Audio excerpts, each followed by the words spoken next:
नमस्कार. टीव्ही इंडस्ट्रीतील सुप्रसिद्ध अभिनेत्री हिना खान सध्या कॅन्सरची झुंज देत आहे. अभिनेत्री सातत्याने आपल्या चाहत्यांबरोबर तिच्या आरोग्यासंबंधी अपडेट शेअर करत आहे. नुकतीच हिनावर शस्त्रक्रिया झाली असून या संदर्भात एक पोस्ट तिने शेअर केली आहे. हिनाला मुंबईतील कोकिलाबेन रुग्णालयात दाखल करण्यात आले असून सध्या तिथे तिच्यावर उपचार सुरू आहेत. कॅन्सरच्या 3ऱ्या टप्प्याचा सामना करत असलेल्या हिनाला या आजारपणाचा भयंकर त्रास सहन करावा लागत आहे.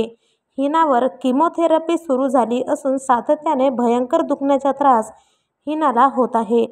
तिने तिच्या इंस्टाग्राम अकाउंटवर एक स्टोरी शेअर केली आहे, ज्यामध्ये तिने म्हटलंय की त्रासातही चेहऱ्यावर हसू ठेवायचे, असा मेसेज तिने लिहिला आहे. व्यक्ती मी ठीक आहे म्हणत असला तरीही तो त्रासातच असतो. अजून एक दिवस प्रार्थना करा, असे तिने या पोस्टमध्ये लिहिलं आहे. तर ही पोस्ट वाचून तिच्या चाहत्यांनी तिला धीर देण्याचा प्रयत्न केला आहे. तर मित्रांनो, तुम्ही हिना खान यांची ये रिश्ता क्या कहलाता है ही मालिका बघितली का? कमेंटमध्ये नक्की कळवा.